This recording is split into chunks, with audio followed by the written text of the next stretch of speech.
जिसका अंदाजा किसी को नहीं था। मीर के खिलाफ उसका गुस्सा अब टूट कर बाहर आ रहा है, और जैसे जैसे सच्चाई सामने आ रही है वैसे वैसे हेमंत के लिए खुद को संभाल पाना मुश्किल होता जा रहा है।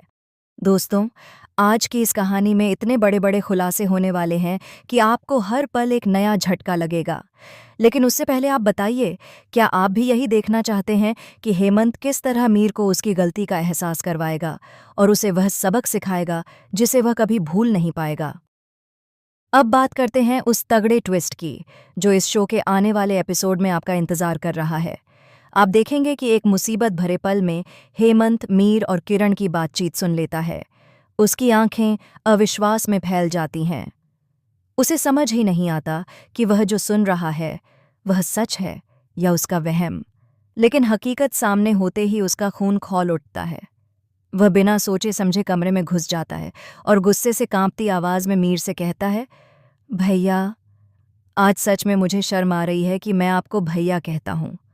भाभी हमेशा आपके लिए खड़ी रहीं, हमेशा आपकी अच्छाई पर भरोसा किया, हमेशा आपकी इज्जत की।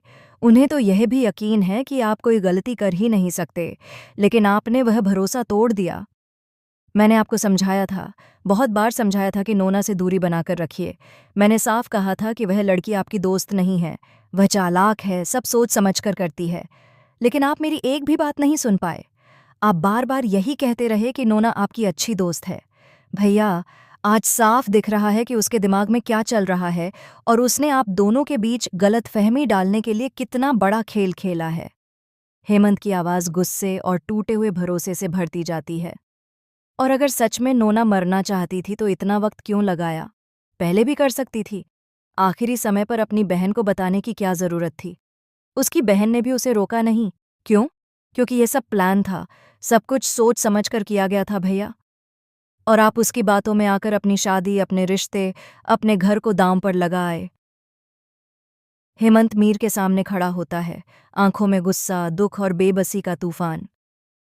भाभी को आपने धोखा दिया, उनकी भावनाओं को चोट पहुंचाई। वह सोचती हैं कि आप दुनिया के सबसे अच्छे इंसान हैं, और अगर मैं उन्हें जाकर ये सब बताऊं तो वह मानेंगी भी नहीं, क्योंकि उन्हें भरोसा है आप पर, आपकी नीयत पर, आपके हर फैसले पर। लेकिन भैया, आपने ही उस भरोसे को चकनाचूर कर दिया। मैं ये सब किसी से छुपाने वाला नहीं हूँ। मैं भाभी को सच बताने जा रहा हूँ। अब वह जो भी फैसला लेंगी, मैं उसके साथ खड़ा रहूंगा। यह सुनकर किरण बीच में आता है। वह हेमंत को रोकने की कोशिश करता है। हेमंत, तू इतना गुस्सा क्यों कर रहा है? किस बात का? भाई हमसे बड़े हैं, हमारी इज्जत करते आए हैं। अगर उन्होंने कोई गलती की भी है तो अनजाने में की होगी। तू ऐसे बोलकर क्या पालेगा? तू छोटा है, तुझे समझदारी से काम लेना चाहिए। मैं इनका सगा भाई हूँ, मुझे पता है क्या सही है क्या गलत है। तू इस मामले में पड़ क्यों रहा है? दूर रह, यही बेहतर है। किरण की बातें सुनकर हेमंत का गुस्सा और बढ़ जाता है। वह पलट कर कहता है, किरण, यह सगा सौतेला वाला ड्रामा यहाँ इंडिया में नहीं चलता, समझे? ये सब शायद तुम्हारे अमेरिका में चलता होगा, जहाँ रिश्तों को खून से नहीं कागजों से नापा जाता है। यहाँ रिश्ता दिल से बनता है और दिल से निभाया जाता है। और तुम इतनी बड़ी बात को भी सगा सौतेला बताकर मिटाने की कोशिश कर रहे हो। भाभी तकलीफ में हैं, घर बिखर रहा है, और तुम खड़े हो गए हो अपने सगेपन के नाम पर। अगर तुम्हें ये सब दिखाई नहीं दे रहा तो यह तुम्हारी कमजोरी है, मेरी नहीं। इसके बाद कहानी में आता है सबसे बड़ा झटका। हेमंत तय कर लेता है कि अब वह तुलसी को पूरा सच बताएगा। वह उसके पास जाता है और सारी बात बताता है।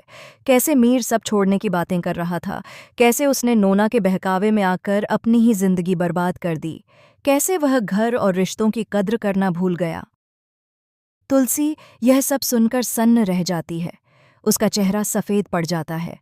उसे लगता है जैसे उसकी सांसें रुक गई हों। जिस इंसान को उसने अपना सब कुछ समझा, उसी ने उसे सबसे ज्यादा चोट पहुंचाई। लेकिन फिर भी तुलसी का दिल बार बार एक सवाल करता है, क्या मीर ने सच में गलती की है या वह सिर्फ हालात का शिकार है? क्या वह इतना बुरा हो सकता है? और ठीक इसी कमजोरी का फायदा उठाते हुए मीर तुलसी के सामने टूट जाता है। वह माफी मांगता है, रोता है और कहता है कि उसे अपनी गलती का एहसास हो गया है।